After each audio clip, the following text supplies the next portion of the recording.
Assalamu alaikum wa rahmatullah wa barakatuh. Bienvenue dans cette vidéo, où nous allons aborder un sujet d'une importance capitale dans la croyance islamique, l'enfer, ou Jahannam.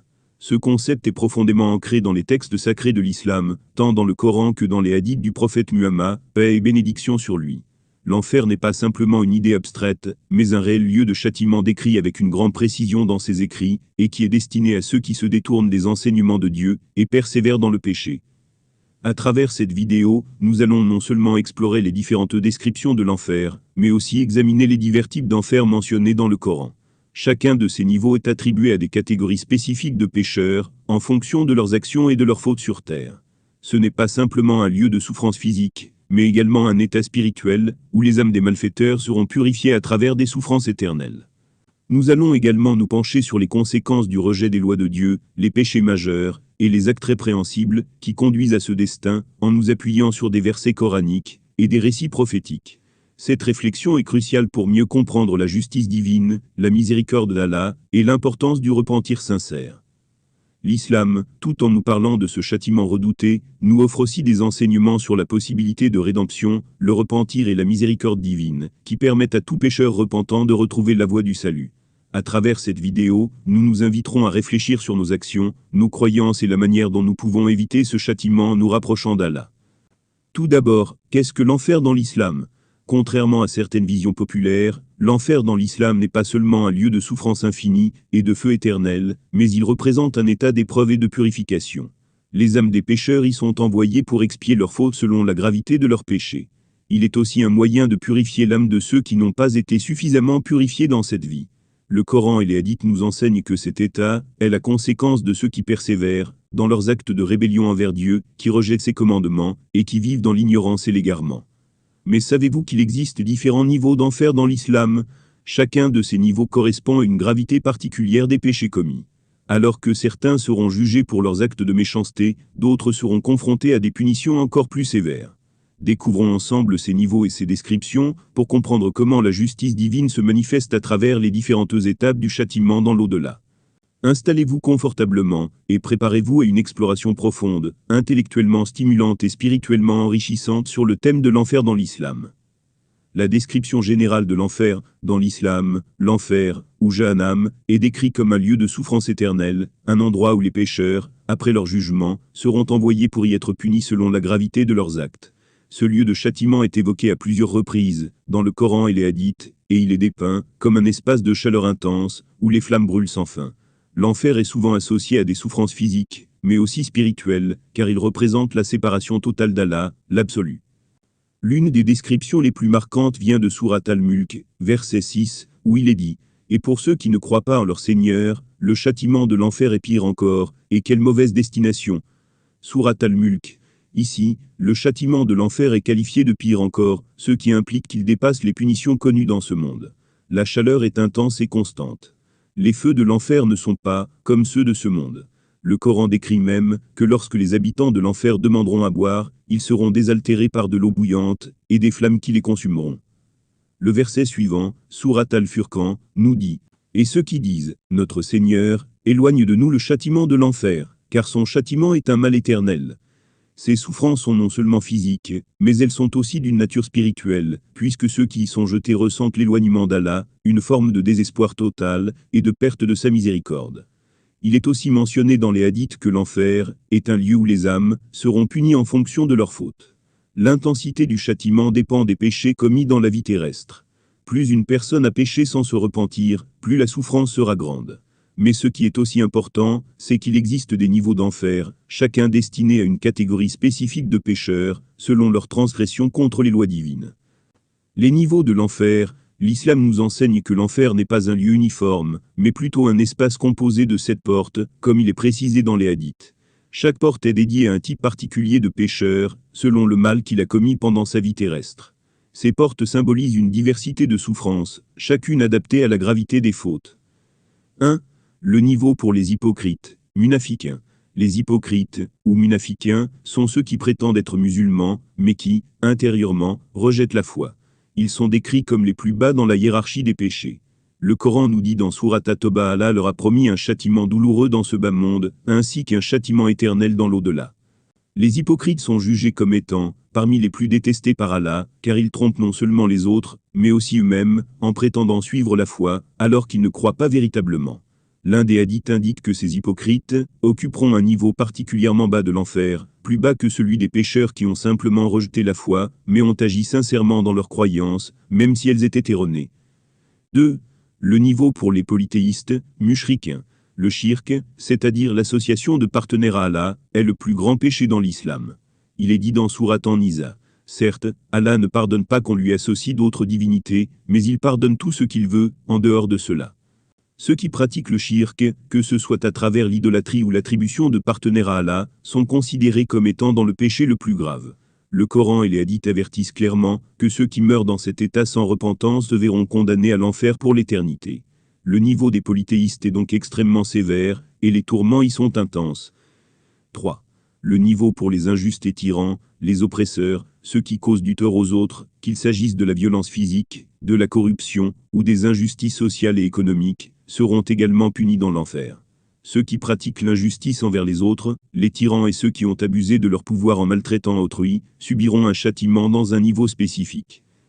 Dans Sourate Ibrahim, il est dit « Ne pense pas que Allah est insensible à ce que font les injustes.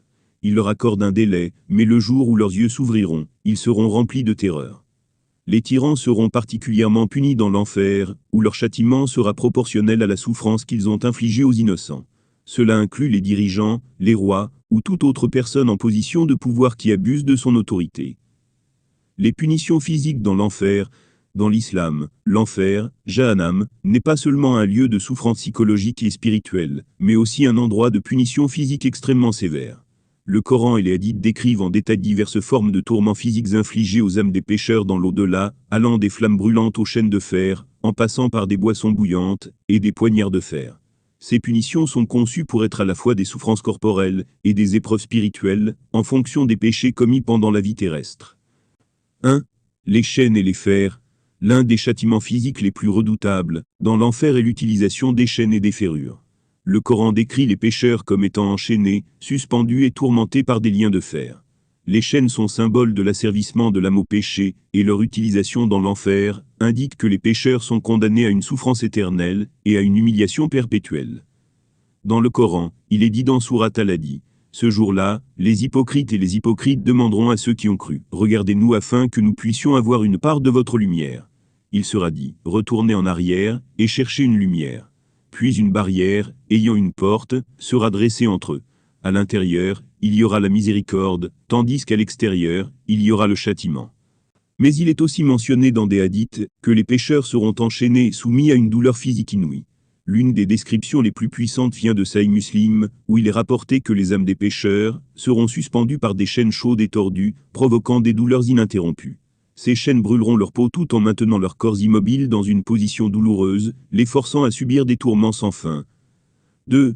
La peau qui brûle et se régénère. Une autre forme de punition physique sévère est la brûlure incessante de la peau des pécheurs. Le Coran décrit comment la peau des habitants de l'enfer sera grillée par le feu sans jamais se consumer complètement. Le verset suivant nous donne un aperçu de ce châtiment. Chaque fois qu'ils veulent sortir de l'enfer, ils y seront renvoyés, et il leur sera dit, « Goûtez au châtiment du feu ». Sourate Al-Hajj. Dans un autre verset, le Coran parle de la régénération de la peau des pécheurs. Leur peau sera grillée, mais lorsqu'elle sera détruite, elle sera régénérée pour qu'ils puissent encore goûter à la douleur du feu éternel. Certes, ceux qui ne croient pas en nos signes, nous les brûlerons dans le feu. Chaque fois que leur peau sera consumée, nous leur donnerons une nouvelle peau, pour qu'ils goûtent au châtiment. Sourate An-Nisa. Cela signifie que, même si la peau des pécheurs dans l'enfer est détruite par les flammes, elle sera sans cesse renouvelée, leur permettant de ressentir la douleur sans répit, une souffrance qui ne cessera jamais. 3. La boisson bouillante. Un autre aspect des punitions physiques dans l'enfer est la boisson bouillante. Il est mentionné dans le Coran que les habitants de l'enfer seront assoiffés et recevront à boire de l'eau bouillante, une boisson extrêmement douloureuse, qui brûlera leur visage et leur corps. Cette eau ne les étanchera pas, mais les torturera davantage. Dans Sourate Al-Ghashiyah, il est dit, « Et ils seront assoiffés, mais leur boisson sera de l'eau bouillante qui brûle leur visage. » Sourate Al-Ghashiyah. Les hadiths renforcent cette description en précisant que cette boisson bouillante brûlera la peau de leur visage dès qu'ils la toucheront, et qu'ils la boiront désespérément, mais sans jamais pouvoir apaiser leur soif. Cela représente l'intensité de leur souffrance, puisque cette boisson les consommera de l'intérieur, une torture sans fin. 4. Les poignards de fer et les coups. Il est également fait mention de poignards de fer dans les descriptions de l'enfer. Ceux-ci sont utilisés pour percer le corps des pécheurs et infliger des douleurs atroces. Selon les hadiths, les pécheurs seront frappés avec des poignards de fer, créant des blessures éternelles. Un hadith rapporté par Sahih Muslim mentionne que les pécheurs seront frappés avec des outils de fer, des instruments de torture qui augmentent leur souffrance. Ces poignards et outils métalliques ne permettent aucun répit. Ils sont utilisés pour accroître la douleur sans la possibilité d'une fin. 5. Les serpents et scorpions. Un autre aspect intéressant des punitions dans l'enfer est la présence de serpents et de scorpions venimeux qui tourmentent les pécheurs. Ces créatures sont des agents de torture, capables de piquer et de mordre les habitants de l'enfer à tout moment. Le Coran et les hadiths rapportent que ces créatures créent des souffrances physiques intenses et perpétuelles pour ceux qui sont condamnés. Ces serpents et scorpions ne leur permettent jamais de trouver le moindre réconfort, augmentant ainsi leur douleur. L'espoir du pardon, bien que l'enfer soit un lieu terrifiant, avec des souffrances insupportables et des punitions éternelles pour ceux qui y sont condamnés, il existe toujours une porte d'espoir dans l'islam, celle du pardon divin. L'islam nous enseigne que, malgré la sévérité des châtiments pour les péchés, Allah, dans sa miséricorde infinie, offre toujours une chance de rédemption à ceux qui se repentent sincèrement avant leur dernier souffle. Cela fait partie de la beauté du message islamique. Allah est tout-puissant, mais il est aussi rempli de miséricorde et de pardon. Le Coran nous rappelle cette réalité, avec force et clarté dans le verset suivant. Dit, ô mes serviteurs qui vous êtes fait du tort à vous-même, ne désespérez pas de la miséricorde d'Allah. Allah pardonne tous les péchés. Il est vraiment le pardonneur, le très miséricordieux. Sourate Az-Zumar. Ce verset nous montre que même ceux qui ont commis des péchés graves et ont oublié leur Seigneur peuvent, s'ils se repentent sincèrement, trouver le pardon d'Allah. Il n'y a aucune faute qui soit trop grande pour que Allah ne puisse pardonner, à condition que la personne se tourne vers lui avec humilité, sincérité et regret pour ses actions passées. Le repentir, ou Toba, dans l'islam est une voie directe vers la miséricorde divine. Ce repentir n'est pas simplement une demande de pardon avec des mots, mais aussi une transformation intérieure et un engagement à changer ses comportements et à ne plus commettre les mêmes erreurs. L'acte de repentance dans l'islam est un processus qui englobe 3 éléments essentiels. 1. Le regret sincère pour le péché commis. 2. L'abandon immédiat de ce péché. 3. L'engagement à ne pas recommencer. Il est important de noter que le pardon d'Allah est incommensurable, et que l'on ne doit jamais désespérer, peu importe le nombre ou la gravité des fautes commises. Allah, dans sa grandeur et sa générosité, accueille toujours ceux qui se tournent vers lui dans un repentir sincère. L'islam nous enseigne que le pardon est une part essentielle de la foi, et il nous rappelle que nous devons toujours espérer dans la miséricorde divine, peu importe la situation. Même si l'enfer est un lieu de châtiment éternel, ceux qui ont cru, se sont repentis, et ont suivi les enseignements d'Allah, auront une chance de ne pas y être envoyés. En effet, le repentir sincère efface les péchés, comme le dit le Coran dans plusieurs versets, notamment dans Sourate At-Tahrim, « Ô vous qui avez cru, repentez-vous auprès d'Allah d'une repentance sincère. Peut-être votre Seigneur effacera-t-il de vous vos mauvais actes » Sourate At-Tahrim. Ainsi, l'islam n'est pas seulement un message de crainte, mais aussi un message d'espoir, un appel à la miséricorde infinie d'Allah. L'islam enseigne que nous ne devons jamais perdre espoir, même dans les moments les plus sombres de notre vie, car tant que nous vivons, il est toujours possible de revenir à Allah, avec un cœur pur et sincère.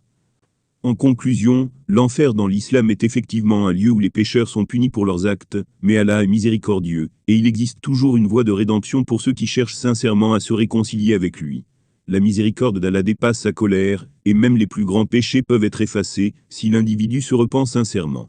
Nous devons donc être conscients de l'importance de notre foi, de notre comportement, de nos actions envers les autres, et de notre relation avec Allah, afin d'éviter cette destination tragique.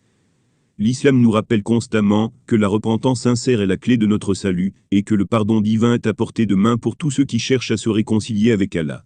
L'enfer peut être un lieu de châtiment pour les pécheurs, mais le paradis est un lieu de récompense et de paix pour ceux qui vivent selon la volonté de Dieu. Que Dieu nous guide sur le droit chemin, nous accorde sa miséricorde infinie, et nous protège des punitions de l'enfer. Qu'il nous accorde le courage de nous repentir sincèrement, de purger nos cœurs de tout péché, et de nous rapprocher chaque jour, un peu plus de lui. Amen. Ô Allah, nous demandons ton pardon pour nos péchés, visibles et invisibles. Nous te demandons de nous accorder ta miséricorde, et de nous guider vers la voie droite.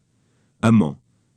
Si cette vidéo vous a apporté de la clarté et vous a inspiré, n'oubliez pas de la liker et de vous abonner pour plus de contenu spirituel. Assalamu alaikum wa rahmatullah wa barakatuh.